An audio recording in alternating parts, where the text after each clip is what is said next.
All right, well, good evening, everyone. Welcome to the April meeting of the Community Recovery Advisory Group. I'm delighted to have one of my second floor colleagues as our special guest this evening, Mr. Jerome Fletcher. But before he gets underway, I would like to turn over to the chair of the CRAG, Mr. Elijah Wheeler. Thanks, Adriana. Good evening, everyone. Good to see you all here this evening. Hope that you all are doing well and excited about the approaching spring weather that we have. Beautiful outside. Looking forward to more of that and warm weather. As you all know, that this is the CRAG, the Community Recovery Advisory Group. And you all representatives from various spectrums of communities, populations, and issue areas and institutions impacted by the pandemic here in the county are charged with advising the county executive and county council on the needs of the community and recovery and how the county can essentially achieve a new normal that is more equitable than prior to the pandemic in this moment. Glad to be here with Adriana and others this evening. Prior to getting started with our guest this evening, Jerome Fletcher, Assistant CAO, I'm going to turn it over to Dr. Earl Stoddard. Thank you, Elijah.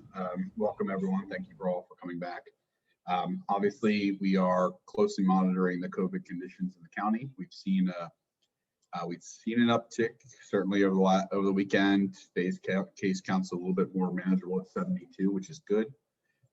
Our test positivity sits right above 3%, and our cases per 100,000 sit about, I think, 10.5 to 11 pretty consistently over the last few days. We're hoping to get that back under 10 and obviously continue to see downward trends, but in light of some of the reopening and the variants and some travel that people are doing, I think that we're probably likely to see ourselves sit right in this range, if not go up a bit more, even as we vaccinate. That said, there's some positive movement on the vaccination front. First off, we are opening, we have opened already the Germantown site for vaccinations. It will transition to a mass vaccination site on Thursday. Governor Hogan will be down to tour the site tomorrow afternoon, so you'll see that in the news, I'm sure. We have opened sites up at the Wheaton Recreation Center, the Silver Spring Civic Building, and I believe, what's the location I'm forgetting? And the Germantown site, as well as the, we're looking at a few other sites across the county as well. We are also expanding our efforts to vaccinate people in neighborhoods, and so we've expanded those efforts to really get deep into neighborhoods. So you'll see opportunities through churches and other community locations that are more convenient for people, so that we can actually continue to increase and expand the reach to people as close as we can to people.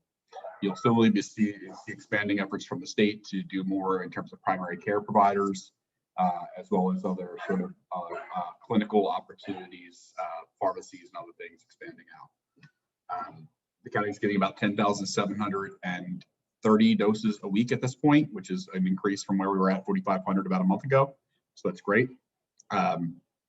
The mass vaccination site received 5,000 doses this week. 2,100 of those will be dedicated to Montgomery County pre-registration list individuals. And so obviously that's another 2,100 that we're getting. We hope that as that site expands out to include more doses, the portion of meant for county residents through the county's pre-registration system will also be maintained or increased over time. So all those things are good movement. We've currently got first doses in 378,000 county residents, a little over 35%, and fully vaccinated about 213,000. So obviously making progress as well.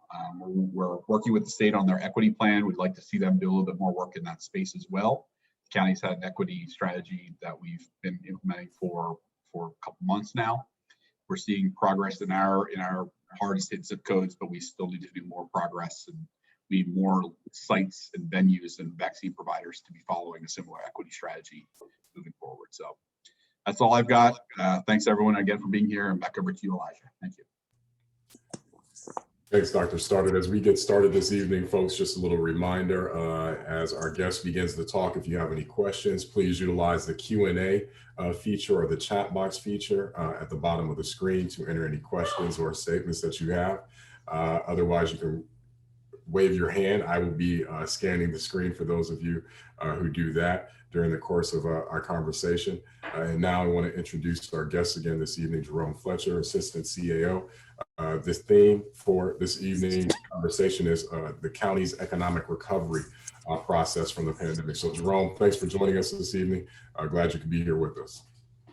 Sorry, not a problem. Thanks for having me. Good to see you again, Elijah, as always. And Adriana, thanks for having me. And groups, good to see you again. It's been a while since I addressed this group, so I'm happy to be here again. And you know, a lot has happened since the last time we spoke. So hopefully I'll go through some things that will tell you what we're doing. And more importantly, I hope it triggers some thought processes in your mind about where we're going and how you can play a valuable role in getting us there, because this is not only the effort of the county leadership, the county executive, and the county council, but you know, the community is going to have to play a strong role in the input of what we do. And I'll tell you what I mean a little bit about that a little bit as I go through.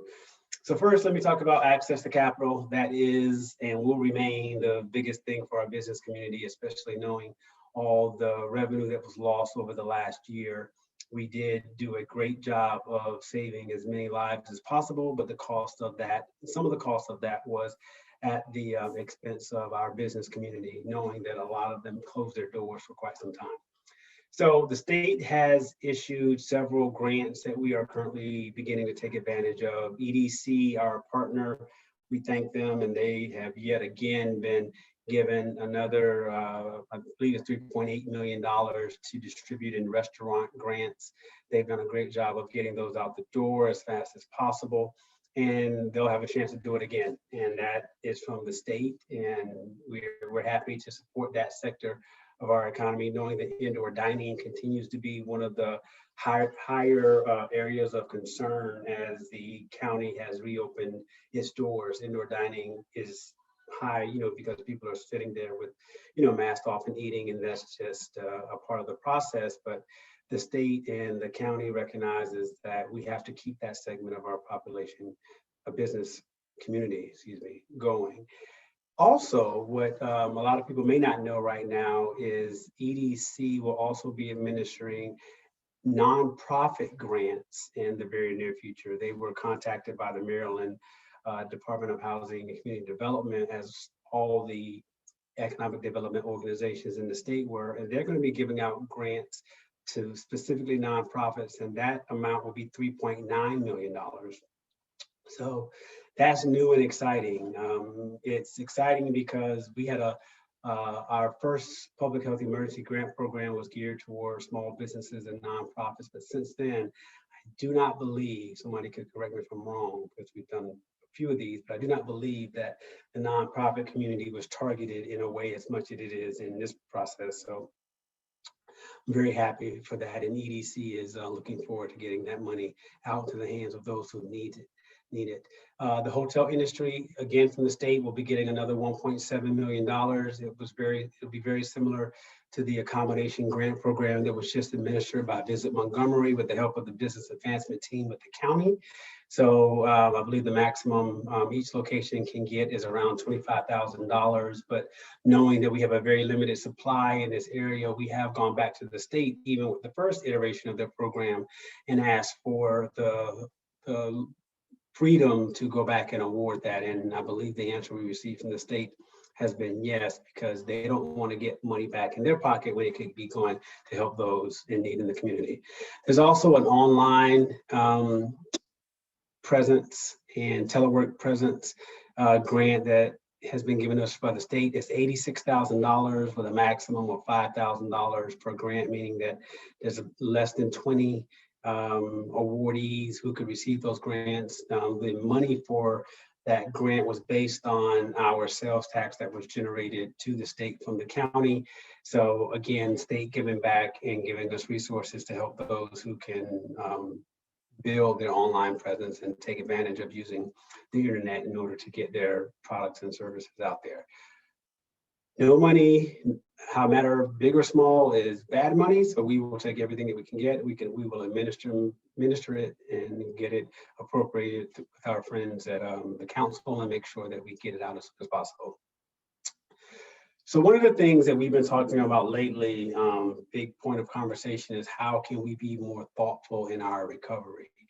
And we're at the point now where we're not responding in a manner like we were a year ago. We've learned a lot and we're at a different place with the vaccine. So we really want to be more deliberate and intentional on how we get money out the door. And some of that goes back to the fact that, you learn lessons when you're in a pandemic. I guess that's an understatement. But we've learned a lot, like I said, and with the federal money that's coming into the county over the next couple of years, we want to make sure that, in my opinion, we should be targeting certain business sectors by looking at the data that tells us which businesses have we lost in the county. Where are the gaps in our quality of life from what we had prior to the pandemic to what we have after the pandemic? So instead of just awarding money based on those who have lost money, we would have a plan and a strategy that would say, we have lost this particular business segment, and how can we help those who are on the verge of continuing on and need our support, as opposed to maybe helping someone or a business that just isn't going to make it. And we have to acknowledge that hard truth. And the ability to acknowledge that hard truth might be done in the form of a pro forma or a forecast, a business budget, something that even if they don't know how to do, we as a county could provide that technical assistance and guidance that would help them get there, so that we could actually help increase that business sector that has left Montgomery County. With the entertainment and recreation and hospitality, that group that has been hit the hardest because they were the first to close and last to open, we might have a program that's targeted to that quality of life of Montgomery County. The reason why people stay in Montgomery County, we have great schools and great amenities, but the quality of life in Montgomery County has to be maintained. And as the executive is looking forward to building out some other placemaking and facets of the county, such as our incubators, as well as different site development, we have to make sure that people who are here on a daily basis and enjoy being here have those same things to enjoy being here. And we have to do that without raising taxes. The budget that was submitted by the executive over to the county council did not include a tax increase. And not every jurisdiction can say that. We're in a very fortunate situation of having a good amount of reserves for us to lean on in these rainy days. And this, of course, would fit that bill precisely. But, we're thinking about making investments back in our public infrastructure. We actually want to, of course, build our tax base over the course of time, which is always one of our economic development strategies. And we want to just rebuild, the economic confidence in this county. We want to make sure that we provide, whether it's through our 4 business advancement team and our 4 business advancement center, the right level of resources to help those in need. For instance, in a couple of weeks, we'll be having our partners at LEDC, the Latin Economic Development Center. They will be providing legal services, 4 sessions, I believe, and 2 seminars to those who need legal advice. And you can imagine that not every business has the resources to go pay a lawyer for something they may need, whether it's lease related, whether it's I hate to say it, displacement or eviction. That's one of the bigger topics that has been deferred for right now. But the ability to need and desire legal services is never going to end. So hopefully providing that service to the residents of the county will be another boost in the arm of recovery. And last, I'll just say workforce development. Workforce development has been led since, I believe, about January through Anthony Featherstone, who has come in and done a great job during these difficult times. And he helped with the a bio boot camp, which was us taking a certain cohort of individuals, training them, and now we're placing them in roles that allow them to get back to work. And I think most of them, I think 2/3 of them right now are either have been placed or are in the process of interviewing to be placed. The goal of that program and the benefit of that program has been that we have allowed some individuals who lack the skills that they needed to get over that finish line to give them that and then provide them an opportunity. We're going to have to be able to upskill and train our community in order to meet the needs of the business community so that we can have that match and make sure that people who were displaced in Montgomery County don't leave Montgomery County. Businesses that were in need in Montgomery County have the pipeline of talent that they can get so that the businesses can keep thriving. And I know this is a very circular conversation and it all comes back together, but there's a lot of moving pieces here. And that's a lot of what we're working on. The county executive is very focused on making sure that the business community is addressed. They have what they need, and we are there for them as much as we can be. So I'll stop talking there. I could keep talking, probably a little too much, but I'll stop there and ask questions and see if we can have an engaging conversation this evening. Thanks for having me. Thanks, Jerome. I want to go around the room now for anyone who might have any questions. It looks like Samira put something in the chat. Her question was, who will be providing legal advice? Is that Samira? Who will be providing legal advice was her question. Yeah, is that Samira Cook from Tacoma Park, Myers? No, it's no. Okay. You hear us okay, Samira? You want to unmute and ask your question? Yeah, I'm sorry, I didn't hear what you said. No, I was trying to bring up your question in the chat, but you can go ahead and ask it now that you're unmuted. Yes, I would like to know who will be providing the legal advice, which agency? Yes, hey Samira, that advice will be provided through LEDC, the Latin Economic Development Center. They have the lawyers that they are going to provide. We as a county tried to do it on our end, but there were so many different challenges through our legal office that they advised us that if we were to do it, we were to do it in a supporting capacity, not in a leading capacity. So we have a contract with LEDC. I believe it was just approved by the council this morning or this afternoon. And we will be having that. That's going to be led by Judy Stevenson, our small business navigator. And I believe it's going to be 4 sessions, 2 of which will be webinars, but we also want to have the opportunity for people to engage this legal staff in a very personal one-on-one basis. So please be on the lookout for that. Thanks. Pat, you had a question? I did. Thank you, Mr. Fletcher, for coming today. I think I heard you correctly. Was it the bio boot camp? Mm-hmm. Yes, ma'am. So I wanted to know, is it still ongoing? And if so, how do residents register for it?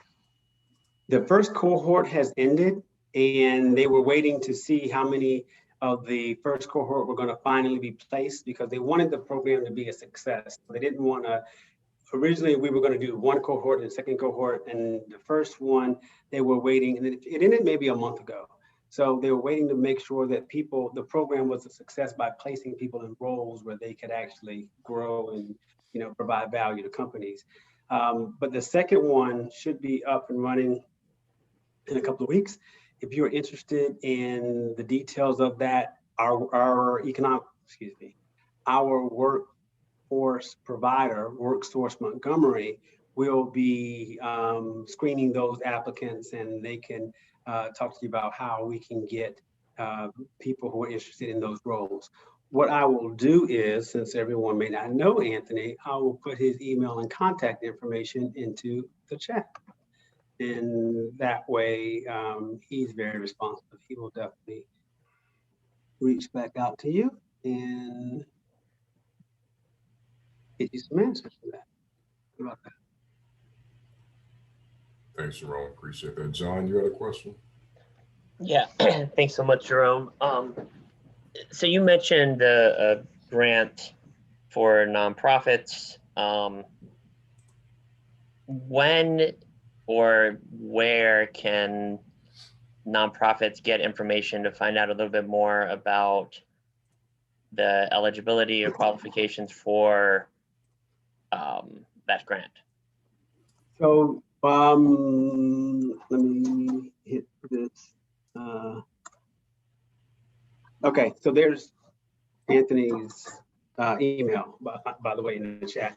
So our friends at WorkSource, excuse me, gosh, I'm getting everyone's name mixed up tonight, at the Economic Development Corporation are developing the grant program as we speak. They don't have all the details done yet. And when I spoke to them last week, when we were discussing who could be a valuable partner, I know Leslie McDonald over at Nonprofit Montgomery, and she is always interested in everything nonprofit.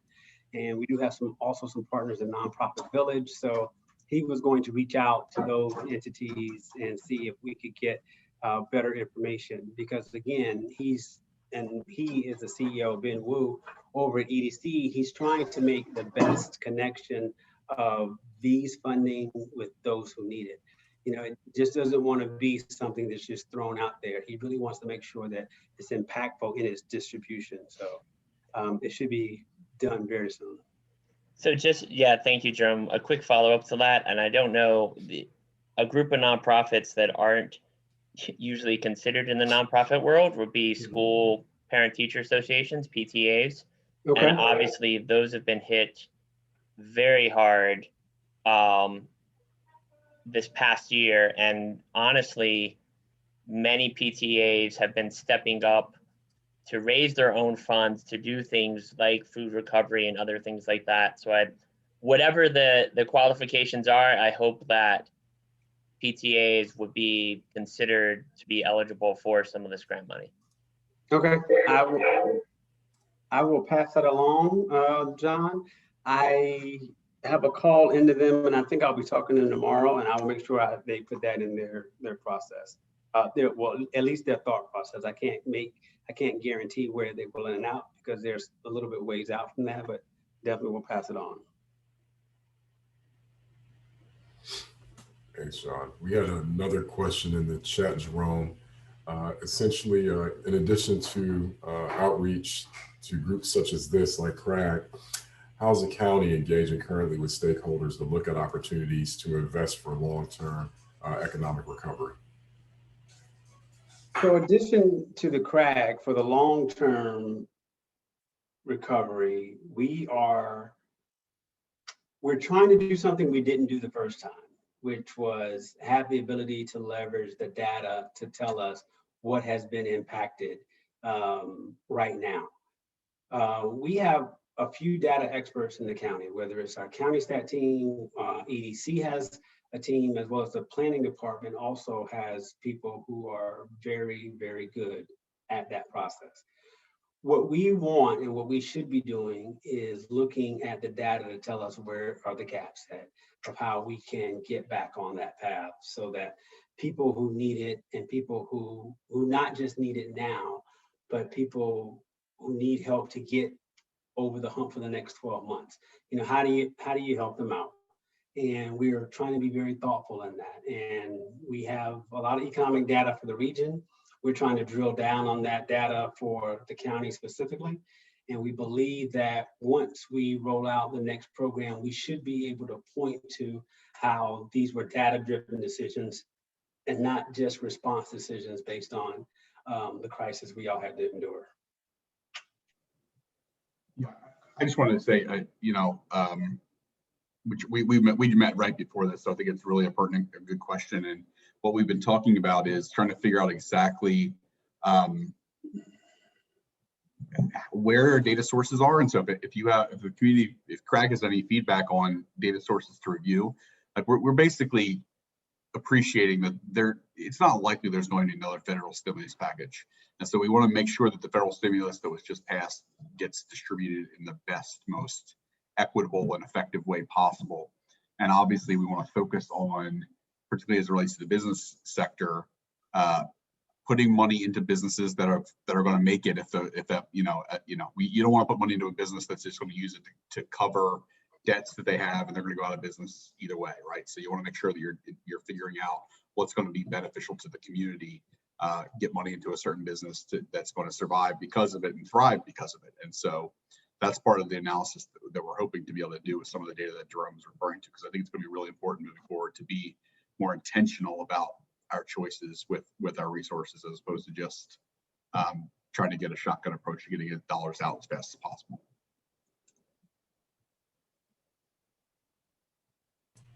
Thanks. Hey, Wendy, you asked a couple of, did you want to come off mute and ask your questions? Can I actually add one thing too before we, on the intersection? Jerome's been leading recovery meetings for over a year now with the hospitality sector, with the restaurants. We do weekly, or no, every other week right now, recovery focused workshops where either myself, Dr. Gales, different speakers come and talk about issues. So I will say, of all the recovery mission areas, Jerome's done an exceptional job engaging with all the sectors that fall underneath his recovery group. So I think community or public, I say public engagement, I say, sector engagement in the recovery, in the economic recovery section has been phenomenal. And Jerome definitely deserves a lot of credit for that. So. Yeah, Al-Shaddai, good to see you, Jerome. Two questions I had. One was, is there a central location for us to find out about the grants and things? Is something, I mean, I know we can go a couple of different places on the county site, but is there something that's got all of this together? And second, go ahead. As far as live and active grants, I would point you to EDC's website. Okay. They not only have all of their information, they have a good depository of information on the state and some of the federal grants as well. So if you're looking for somewhere right now, that's where I would point you. I point people to our website where we have grants that are actually in play, where we can tell you about information on how we're administering it. Today, the council passed the Business Rental Assistance Grant Program that was sponsored by Council Member Jawando. And that program is going to allow for businesses to, small businesses to apply for rent relief of up to $10,000 or 3 months worth of their lease. And that program is also going to be administered by our friends at LEDC. And we hope to have that program, now that it's been approved, up in the next few weeks. And again, getting money out to those who need it. And this one's a little different from the other ones that we've given, because we haven't, been in the rental assistance program from a business standpoint here. So we're excited to get that one out. And we got to thank Councilmember Jawando for all of his efforts and all of council who supported it greatly today on the call. That's great help. And the number we're looking for is, do we know the number of businesses that aren't opening up? Have we really felt that economic impact yet? Do you guys have that data? I don't have that data in front of me. I've heard various numbers, all of them in the 30 to 45% range. And I tend to believe it, just based on what we've seen and what people were able to withstand. I think that, you got to give, I'll say I have to give credit to the county and, the over $70 million that we put back out into the business community. It was not enough to help everyone, but it was a lot more than some of the other jurisdictions were in a position to do the way that we did. So, and again, like I said earlier, it was not perfect by any stretch, but we did it. And I think that hopefully we saved more than not, but we're not done yet. I feel like we're just in this spot right now where we don't have as many programs available because, one, the new state money is coming in, the federal government is making their choices, the county is working on his budget with county council on how to keep some things going and moving things around without, like I said earlier, raising taxes. So there's a lot of pieces moving right now, just not a lot of programs. And what I also want to make sure that we all remember that, access to capital and money, to me, is probably always going to be priority number one. I don't know when access to capital is not going to be number one. Let's just be honest. But there's other things that the county has to offer. You know, we have subject matter experts who can help with technical skills. We have a small business navigator. We have a 4 business advancement center. You know, we have different resources to provide guidance and different connections that we can make to get people to resources so that they're not feeling like they're doing this all on their own. Anyone who lives or has a business in Montgomery County should know that we have a good supply of resources, financial and otherwise, to help in this dark time. Thanks. Yes, ma'am. Thanks. Deborah, you had a question? Did you want to ask your question? Sure, thank you. I wanted to know, as we talk about equity in terms of workforce, the disability community has been pretty severely, historically, under and unemployed. So I'm wondering, as we look at this opportunity, whether or not there's been any outreach to the disability community to ensure that we're including them in the workforce development programs. Yes. Or even among the nonprofits, maybe there's some business opportunities for them as well. Yes, ma'am. So one of our strongest advocates, two of our strongest advocates actually, the county executive, Mark Elrick, is very big for him because it hits close to home. And 2, Betsy Luking, who is also in our staff, she is very, very vocal on the same things that you're mentioning. And we have had these conversations with our partners over at WorkSource Montgomery. As you can imagine, they are targeting our disabled community, as well as our youth, apprenticeships, the in-work programs that will allow these special segments of our population to be included with not having an over expectation that someone could put on them that would exclude them, if you know what I mean. So that has been a topic of conversation. I can't say that I've talked to Anthony about it recently. I can tell you that I will, based on what you're saying, and making sure that that is something that we're promoting front and center, because I think that he would jump on that as he should. But it is something that is never far from the leadership of Montgomery County, that particular community. Okay, and how about some of the nonprofit business opportunities? I'm wondering if I were to encourage some of the groups in the county that operate and may be more entrepreneurial, does it make sense to encourage them to look at some of those grant opportunities? Absolutely, and I'll answer this by saying, I see a question on here for someone saying, what does EDC mean? So EDC is our Economic Development Corporation, and they're our third party who manages economic development for the county. We outsourced it about 5 or 6 years ago. Its CEO is Ben Wu. He is a former official for the Department of Commerce for the state, and he actually, of course, he cares about all businesses, but the nonprofit community, like Ms. Fisher is asking for right here, the $3.9 million grant program that he is going to be giving specifically to nonprofits is going to be huge. I don't recall off the top of my head how much of the $25 million that went to nonprofits from our public health emergency grant program, which was the first one that we did. I would be surprised if it totaled $3.9 million. I know most of it was on small business and restaurants. I'd really be surprised. So I would definitely strongly encourage you or anyone else who's looking to make sure that there's an impact for nonprofits to keep an eye on EDC and that grant program. He was very excited that the state reached out to him directly as an EDC president so that he could take this on. I mean, it's not even coming through the county. It's not one of those like the other grants where it comes through the county, we appropriate it, then we give it to them. They're taking it, they're running with it, and they are excited about creating a program that will have the most impact. Thank you. Yes, ma'am. Thanks. Elizabeth, did you want to ask your question?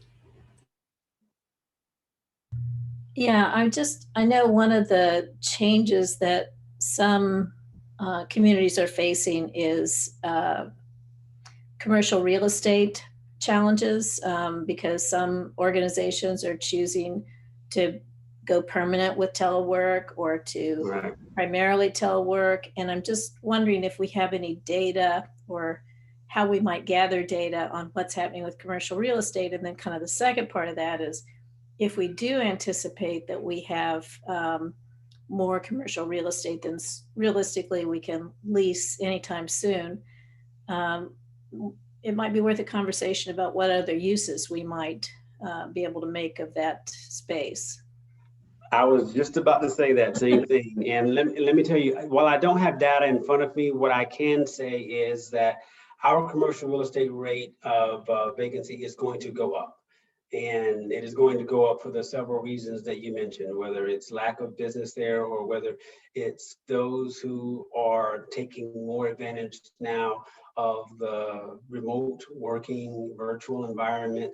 I believe that that is going to be here to stay for a while, and you're going to see that impact in that vacancy of commercial real estate. But like you just said at the very end, how do we repurpose it? How do we make it useful? And I think that it's going to take us to get a little creative where we can identify a segment of our population that needs that space. And while I don't have one that I would throw out there publicly, I believe that it is going to exist. And while it's going to take creativity on the side of the tenant, it may take some creativity on the side of the landlord as well, if we're going to make something work. So I think there's going to have to be, hopefully, a cooperative give and take to get us through this period. I certainly believe that we can recover from it, especially in Montgomery County with the diversity of businesses, with the diversity of our population. There is a way for us to get through this, but that segment that you mentioned is going to be one that will be a challenge. I cannot deny it. I mean, I'm thinking also about, it seems like our shopping malls are really struggling. And I hope we can, as you say, find a way to create environments where we want to be. We don't have to be in a shopping mall, but we want to gather. We want to have street level that's really nice. So it's a really long-term challenge, and I appreciate how much you guys are working on it. And the shopping center is one that we were dealing with prior to the pandemic, where, and when I say we, I mean like the country we, not even just Montgomery County we. It was the big we. But there is definitely has been a tipping point and a shifting of people who want to buy in person versus people who are taking advantage of the online convenience of buying things. And the impact is on our shopping malls. It does not mean shopping malls need to go away. It just means we need to rethink, get a little creative, figure out what works best in that space, like you said, so that people can still have that collision space where they go out and see and meet other people. It's just not the same as it used to be 10 years ago, 20 years ago. It just takes a little bit deeper thought.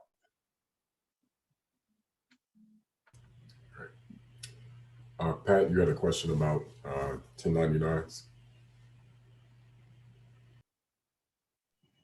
And I don't know if you're going to drill down that far to, well, I don't think they're down far, but there are a lot of 1099s out here, independent contractors who, you know, may be hit, they're homeowners, they're renters. And, you know, are there grant, I saw some grants earlier. I don't know if there still are any funds going to them. You know, like the IT, the entertainment people who lost contracts, whatever, to help them, you know, maintain so they don't go into foreclosure or whatever that they might, well, you know, all of that kind of stuff. Yes, ma'am. We had a grant program earlier, and I forget which one it was, but it did allow the 1099s to be included. Unfortunately, they haven't been able to be included in a lot of our grant programs. I'm hopeful that there's some support at the federal level, even though I don't know exactly what program they would qualify for, but I would encourage anyone with the 1099. One, to again, look at our our partner EDC's website, which I'll put in the chat in a minute, and see if there's some federal support. But unfortunately, I can't think of a grant program that we have that would assist them now. We did have one, but that was quite a while ago. But you're right, I do agree. Of course, no one's going to disagree that they need assistance just like everyone else needs assistance. And again, as we're being thoughtful, I'll stop by just saying, as we're being thoughtful and deliberate, maybe that's one of the categories when we look at our data and we say, where's our gap at, or who do we need to help? It drills down on that particular segment. That's what I'm talking about when I say we need to be making these decisions based on exactly what your example is of who needs it and who's impacted, as opposed to just saying, here we go, restaurants, small businesses, retail. I mean, get a little bit more specific, dig a little bit deeper. We know everyone needs help. Everyone has been able to receive help in some shape, form, or fashion, whether it's from your local government, your state government, or your federal government, but just be thoughtful, Montgomery County. Just make sure you do that.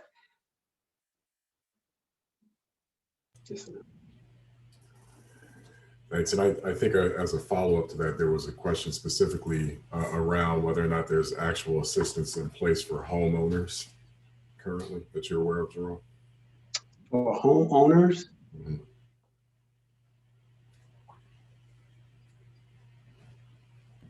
Well, there's certainly federal programs, that help, and I think the county's administering, people who are facing foreclosure, trying to provide some at least short-term help, but I'm not sure what the homeowner question is myself. Yeah, and I'm thinking of the eviction moratorium that was extended until June or July. But I'm trying to think about an exact program. I don't for a homeowner. I can't think of an exact program for a homeowner right now. I'm not aware of it. You're right. There was the moratorium, which is extended by the state for foreclosures, I think through the end of June. But I'm not sure. There's a specific program that is assistance for homeowners. It would more be based on your business, or if you lost wages or something like that. There's assistance there, but not specifically as if you're a homeowner that I'm aware of. Yeah. Either. Thanks. Jillian, did you want to come off mute and ask your question? Sure. Yeah, my question was just about daycares or childcare providers who have had to close entirely or reduce staff. Is there anything specifically in the mind about that type of business that wouldn't necessarily fall under a nonprofit? Yeah, good question. We actually talked about this a little bit this afternoon as one of our examples. There's not, HHS, I believe, administered a child care program, over the course of this year, the same way we did for businesses as well. And we do recognize that child care is very interrelated into the business conversation. But in the example I used, and daycares to me is one of the more important examples. If we are able to recognize that daycares have closed exactly the way that you just painted the picture, then we might need to target them in one of our upcoming grant programs to make sure that that particular segment of our business community comes back the way that we need it, in order so the parents can be whole, in order to get not only the economy, but our workforce development and everyone back working in that rotation that was similar to how we were before the pandemic. So we are thinking about it. It is on our radar. I don't believe anyone's going to not give it its due attention, but we don't have a program specifically for it right now. But again, we don't have a lot of programs right now. We received money from the federal government, but our allocation for how we're going to distribute that has not been decided, and the timing has not been decided either. But that daycare one will definitely be on our radar. Yeah, I think it's just important to consider as we're all kind of going back into the workplace, if childcare providers are closed, or if they've had to increase their pricing because they had to cut staff, you know, that's going to affect my ability to even re-enter the workforce in the same capacity that I was before if I no longer can afford that childcare. Does that make sense? Oh, yes, ma'am. It's a ripple effect throughout multiple layers of the county for sure. And it can't be denied and it must be solved. I do know that first off, we've been doing monthly recovery focused town halls with the childcare provider community. I think both in English and Spanish actually too. And I know Jennifer Arnaiz, Dr. Barbara Andrews, Children, Youth and Families underneath Joanne Barnes, and also BB Otero have been really focused on this issue pretty extensively. We don't have anything to announce on the childcare program, but as Jerome said, I think I'd be very surprised if we don't have a program in place to assist financially the childcare provider network. It is something we all view as very important and as necessary to support the larger economic revitalization effort. We definitely have a group focused on childcare within our recovery framework, and we definitely would love to. That's maybe a group we'll have come talk to this group as well, you know, in a future meeting, because I think it would be very helpful for you all to hear about some of the work that they're doing, because that is a major effort that we have undertaken, and I would expect some additional resources being made available to that group over the coming months. As Jerome said, I think the American Rescue Plan came really as we learned. I actually didn't realize this, but I was informed about this by our OMB team today. It actually is coming as 2 different tranches of money, some this year, some next year. So obviously we have to plan out over a 3-year period how those resources are going to be utilized. In addition, we won't receive the first tranche of that money until I think the second week of May, I think is what Josh said, May 11th. Yeah. We have not even received the guidance associated with those dollars yet to understand exactly how we can, for the tranche next year, for example, can we allocate those funds in later this year and just mark them against that money when it comes out? We don't know that yet. So obviously that's going to impact the nature and the timing of the programs that we can do. But obviously childcare is absolutely one of those areas where we're heavily invested in that space.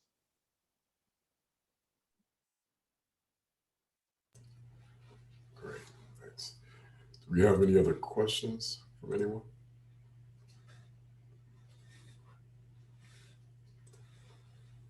Happy to answer other COVID questions if you all have anything on your mind. Jerome. And as I kick it over to Dr. Stoddard, let me just say I did not say anything about vaccines during that first part. So let me just encourage you all to continue to spread the word, get as many people vaccinated as fast as possible. That's how we get back to whatever normal is going to look like, is by us being safe. This was a public health emergency. Lives were at risk, and we have to thank Dr. Stoddard, Dr. Gales, and county executive and all the other county leadership who did their best to keep everyone as safe as possible. And while balancing the business and economic aspect of it, it was not easy, and saving lives is and will be always priority number 1 when it comes to what we got to deal with. So please, everyone, get vaccinated and spread the word. Thanks, Elijah. Thanks, Jerome. Appreciate you. Thanks for joining us this evening and taking time out. Folks, obviously we have Jerome's contact information, so he's always open and willing to provide any kind of feedback or answer any questions that you all have. But we appreciate you taking the time out this evening, Jerome, to be with us. You got it. I'm typing my email in the chat for anyone who needs it. You guys have a great night. You too. Pat?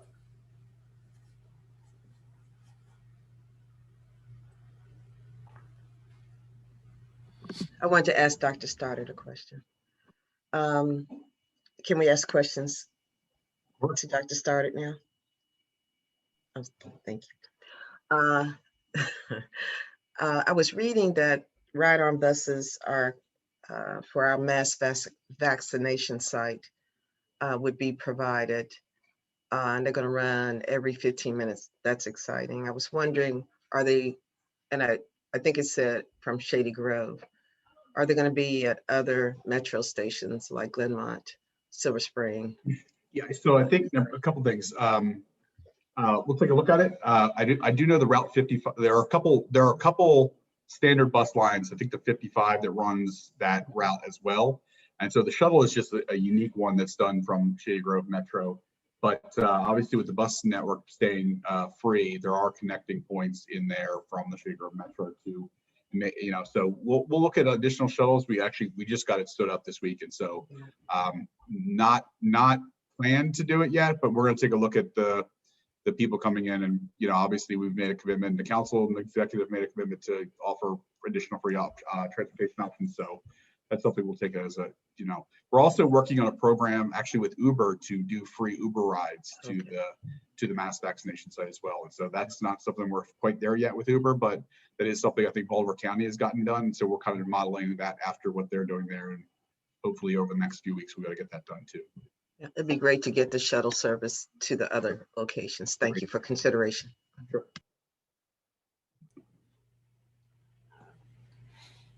Other questions?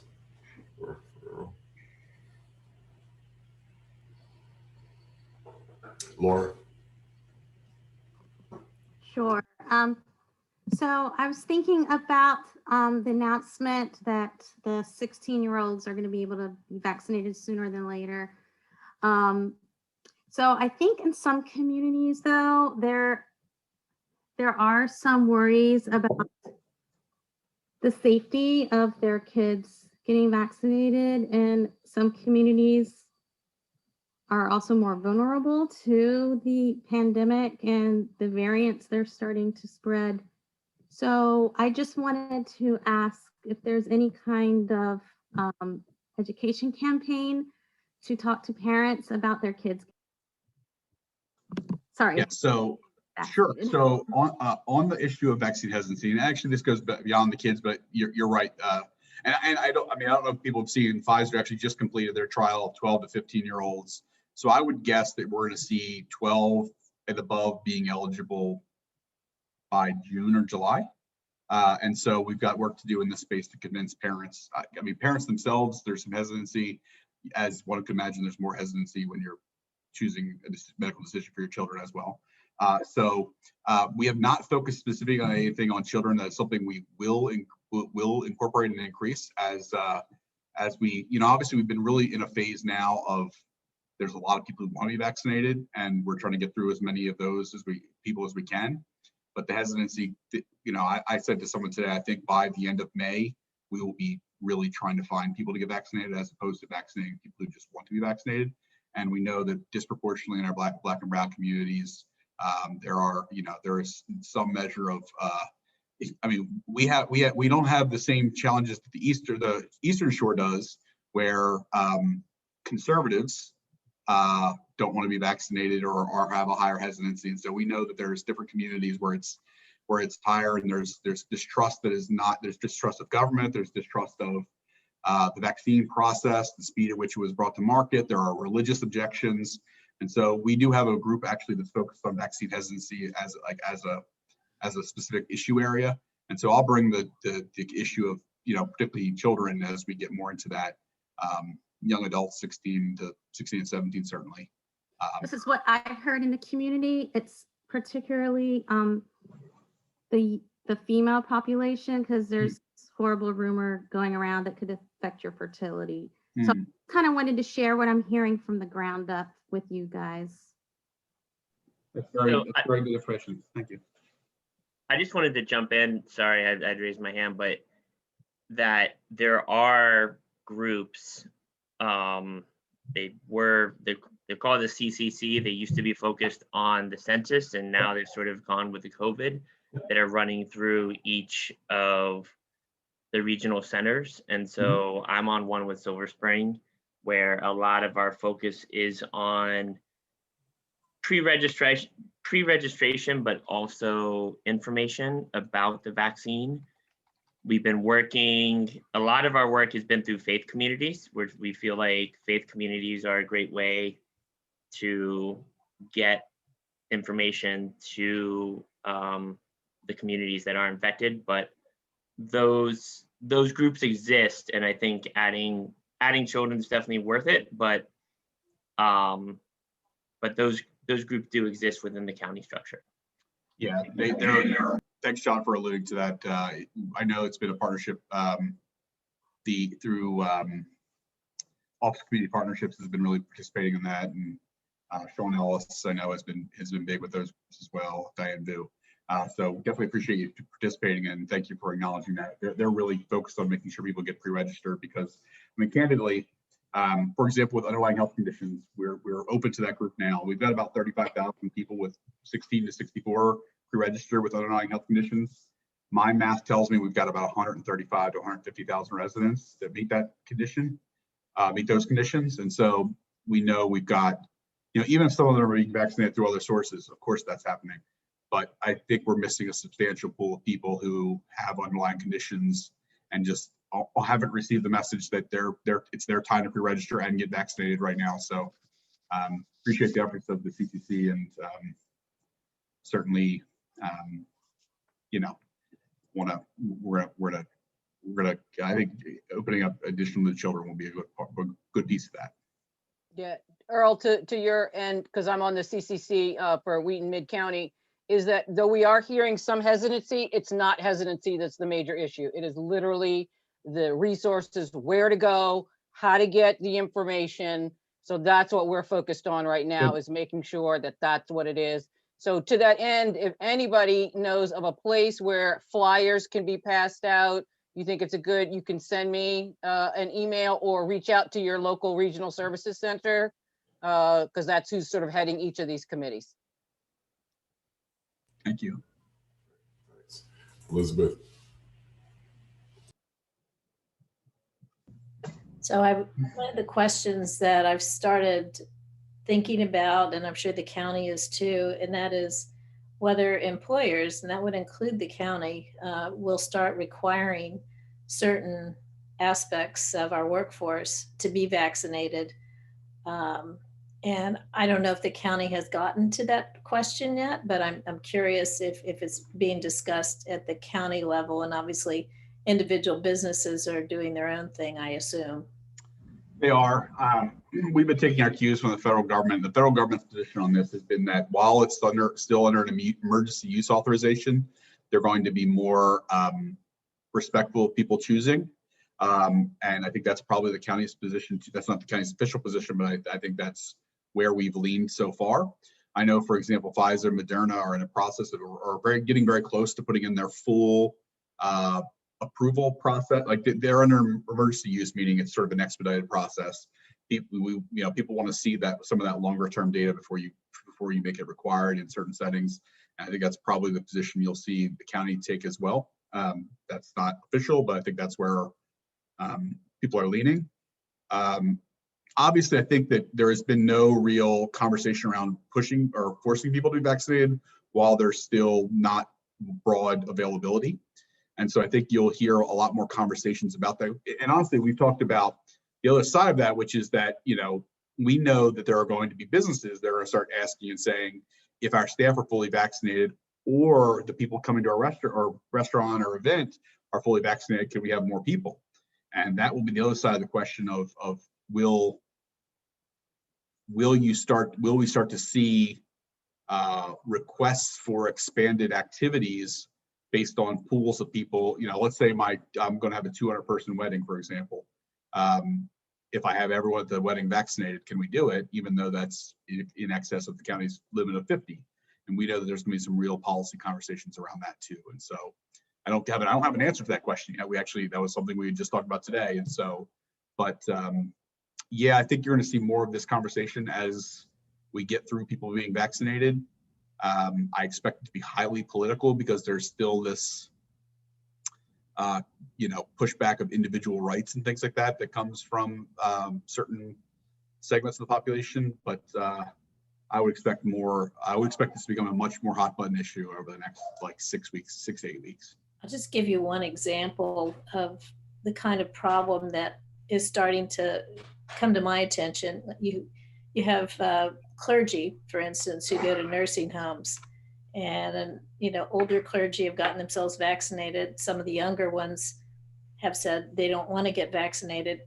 Obviously, that puts a burden on the older clergy to take on that greater responsibility, because the nursing homes don't want unvaccinated people coming in there.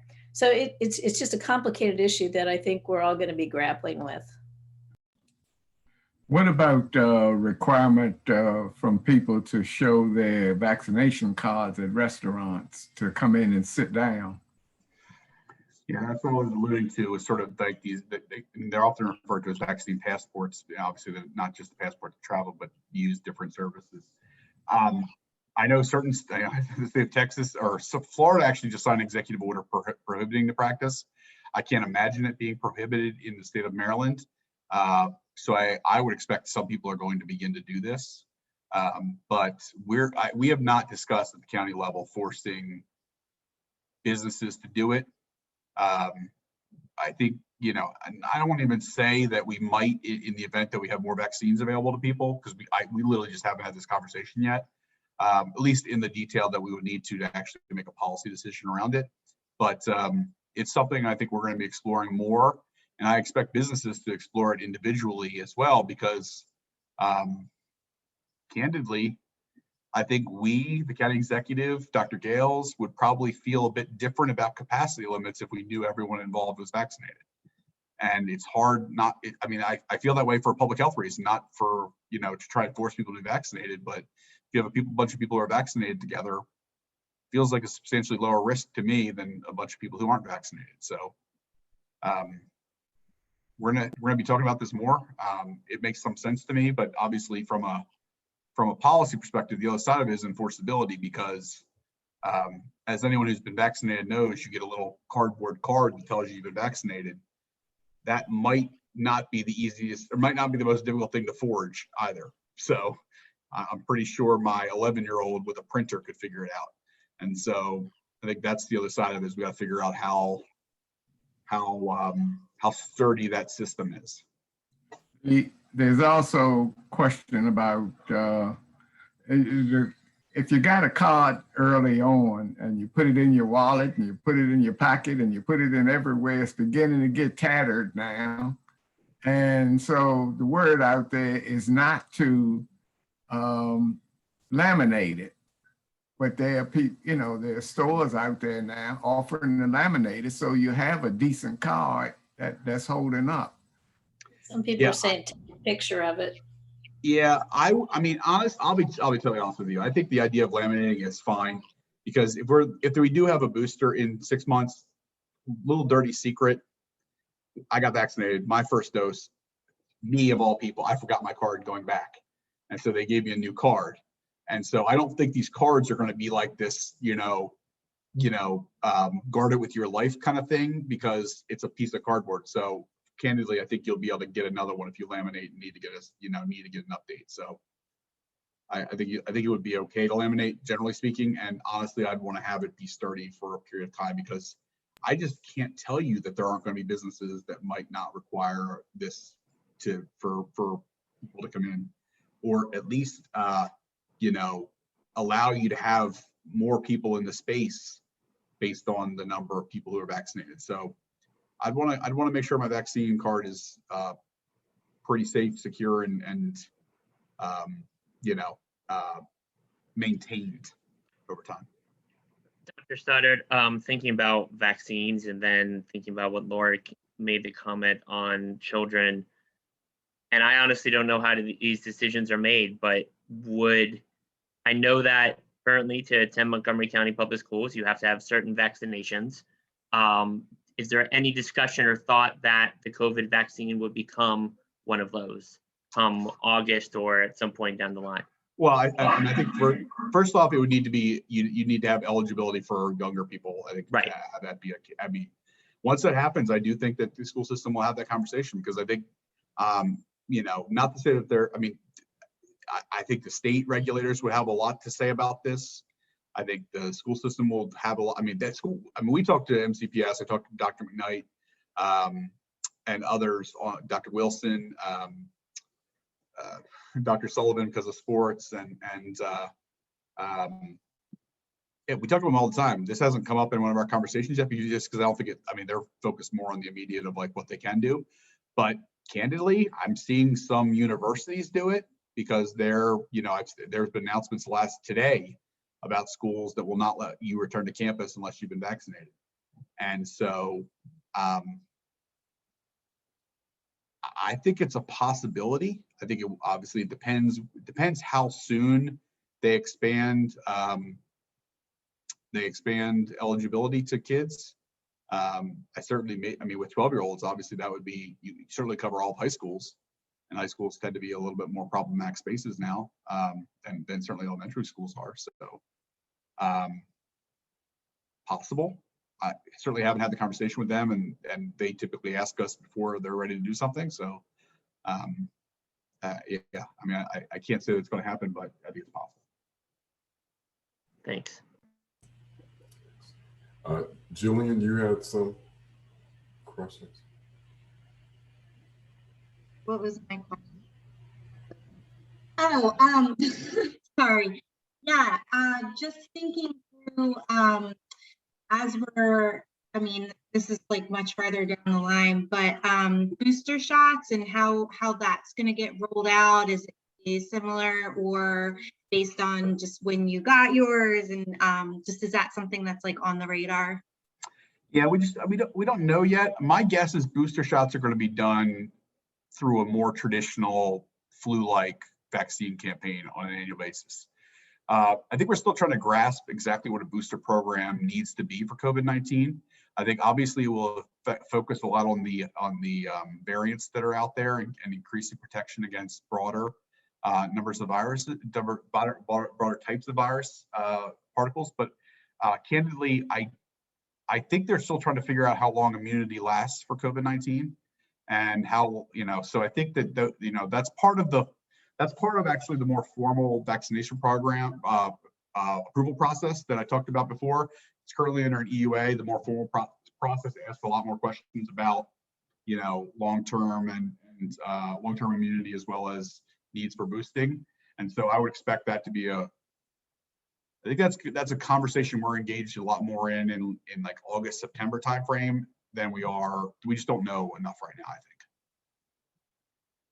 think. But I do think this notion of doing like mass sites for a booster is probably unlikely. It's much more likely to get rolled out into you know, the standard primary care practices, and then the county's role would be much more the safety net for individuals who don't have a primary care provider. And I see a question from Bridget that's a little bit up in the chat about libraries. Bridget, I saw your commentary on Twitter, and candidly, I was going to respond, but this is a complicated area, and Twitter is not the best place to have complicated policy discussions about. So we are in active discussions about reopening libraries. There's a couple things that I think it's important to understand. Number one, the librarians are doing a lot of other COVID response activities. And so we have to extricate them from those activities, like the Food Access Call Center. They're working our COVID hotlines. They're working in other space. They're working in the vaccination programs, the testing programs, providing support there. And so we're having to extricate them. We are in the process of extricating them from those processes. I do know there is a conversation ongoing with the county unions to reopen libraries.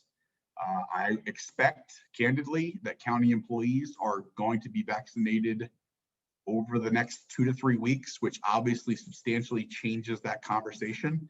And so I don't want to tell you that there's a date exactly when libraries are going to open, but it is a source of active discussion with the union, and I think it's going to happen sooner than later.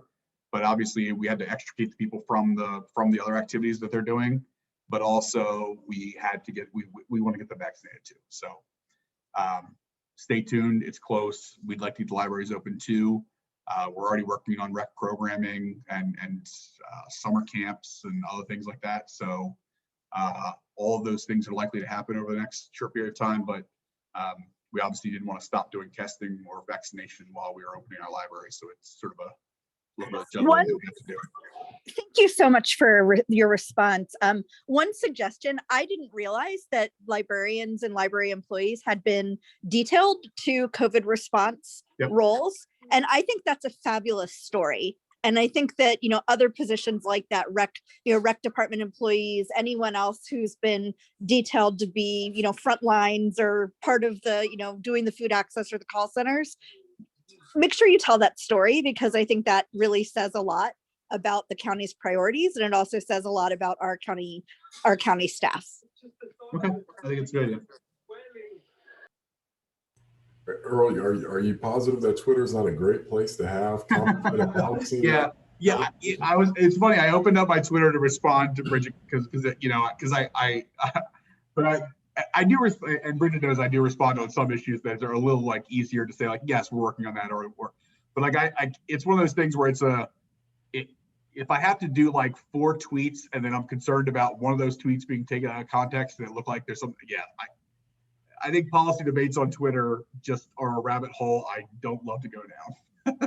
Well, I know that there's somebody, and I've just heard this in Florida right now, Earl, that would love to take over your handle just so that they can get back on the platform. I don't know who that guy is, but that's what I've been told. So I'm sure. Yeah. Marjorie asked a question as well in the chat around employers being able to ask for proof of vaccination. So what's the name of the group? So there is a federal EEOC did rule that employers may make the COVID-19 vaccine mandatory. That is an employer decision that can be made. And so I'm not aware of a lot of companies that have done it. I do know, and somebody alluded to it, that some of the disability provider companies and organizations have done it. I also believe certain nursing homes have done it as well. And so I think you will see more. I think, again, as vaccines are more readily available, I do expect you'll see a greater percentage of businesses requiring that their employees do it. I have seen, not in our area, but I've seen news stories about restaurants also doing it in places where it is more readily available to restaurant workers. So I think that's probably one area you will see more. You will see more businesses requiring it, particularly in locations that have high contact, because there is a business prerogative here too, where if your employee gets sick, number one, they're out of work, but also if they expose your clients, it makes the client or patrons, it makes the clients and patrons less likely to come back to your restaurant. So I do think you will see more businesses make it mandatory moving forward. There aren't a lot of them right now, certainly in Montgomery County that I'm specifically aware of, but there are a few in the provider networks that I've talked about, and I expect there will be more. I'm sorry, I missed, did you reference a particular regulation around it, or?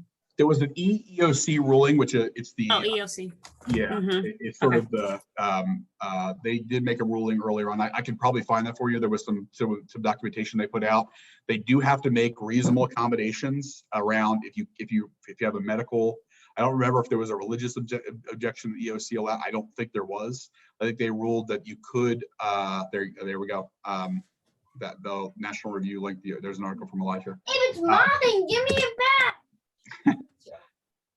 Sounds like my household. There are some limits to it. I think the article that Elijah linked is probably a good way to figure that out, and it probably links back to the original source material. But that was, I think it was back in January or so that was put out, maybe December.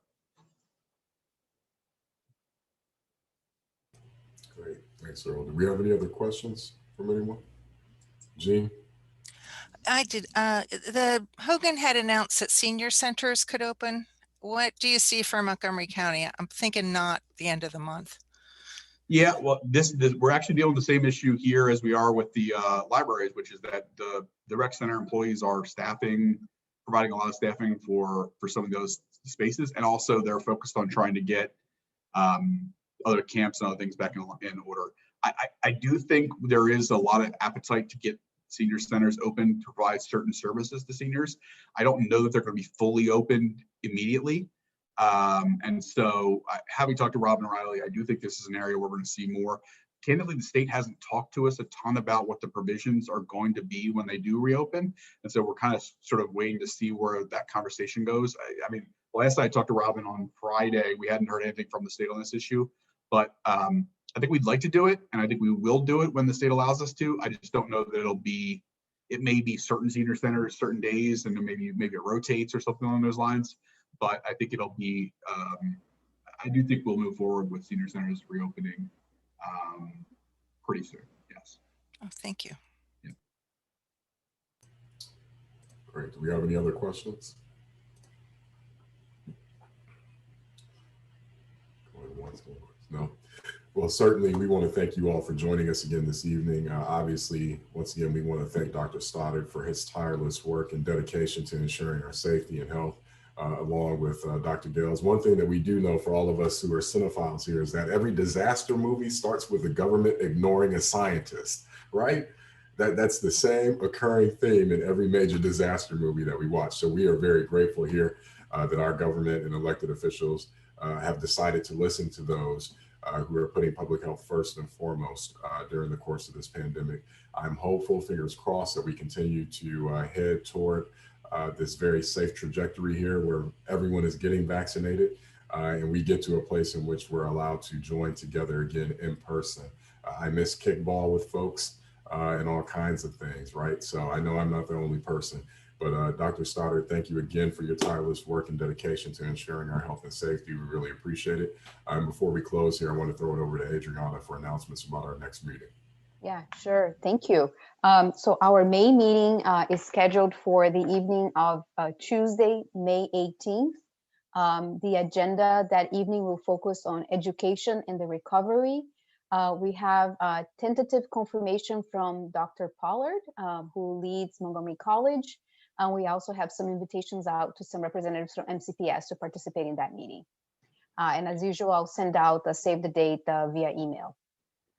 Hey, Elijah, one quick question before you leave. So is there any sense of how long the CRAG will be continuing, or is it just a ongoing, kind of like the group that never ends type of thing?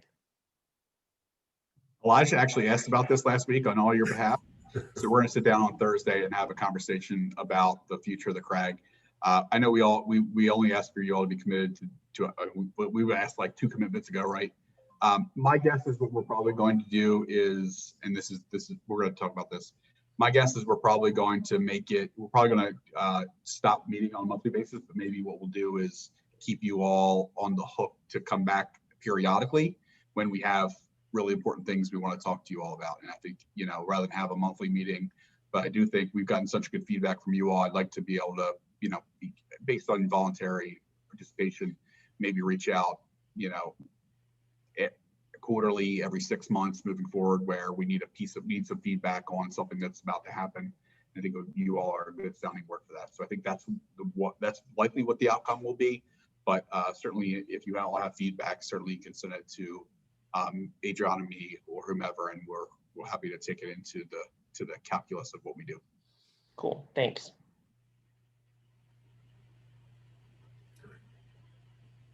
So Samara, I think that'll be part of the discussion that they have when they meet on Thursday around putting together a set date, right?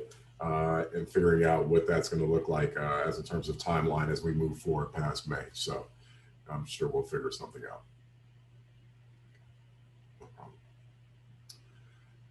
All right, if that's it, on behalf of Dr. Stoddard, Adriana, Ben, Tina, and Ryan, we appreciate you all for joining us again this evening. Enjoy the spring. Looking forward to seeing you all in a little over a month for our next meeting in May. Take care, everyone.